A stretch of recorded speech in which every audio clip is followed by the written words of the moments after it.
আসসালামু আলাইকুম guys, welcome to Sayem blogs. 4 দিন এবং 5 রাত্রের সিলেট ট্যুরের দ্বিতীয় দিনের লাস্ট স্পট আমাদের আজকে জাফলং। আমরা সকালে পান্থময় ঝর্ণা দেখে চলে আসি বিছানাকান্দি থেকে খাসিয়াপল্লী এবং খাসিয়াপল্লী থেকে জাফলং।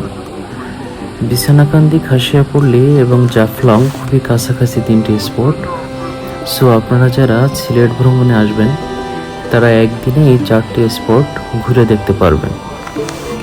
সরাসরি জাফলংয়ের এই মায়াবী ঝর্ণায় গা ভিজিয়ে আপনারা পেতে পারেন এক শীতল অনুভূতি। তবে মনে রাখবেন, অতিরিক্ত আবেগে আপ্লুত হয়ে পাথর বেয়ে বেশি উপরে উঠবেন না, তাহলে যে কোনো প্রকার দুর্ঘটনা ঘটতে পারে।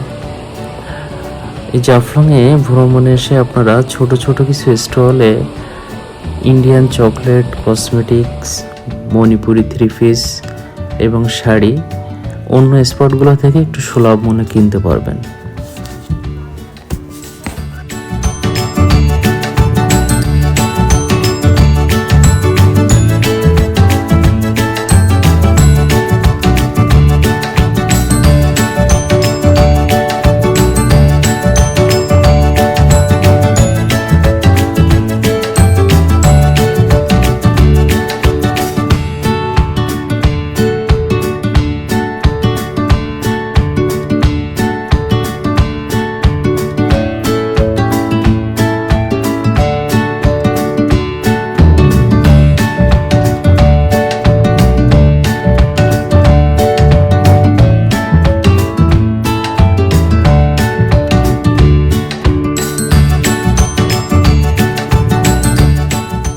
সো গাইস, আমাদের 4 দিন এবং 5 রাত্রের সিলেট ট্যুরের দ্বিতীয় দিনে আমরা যাব বর্ষা মৌসুমে বাংলাদেশের সব থেকে প্রাকৃতিক সৌন্দর্যে ভরপুর সেই Tanguar Haor, watch tower, ট্যাকেরহাট, Niladri lake এবং লাকমাছড়া ঝর্ণা। সো আমাদের সাথে থাকবেন আশা করি পরবর্তী ভিডিওগুলোর জন্য। আজকের মতো এখানে শেষ।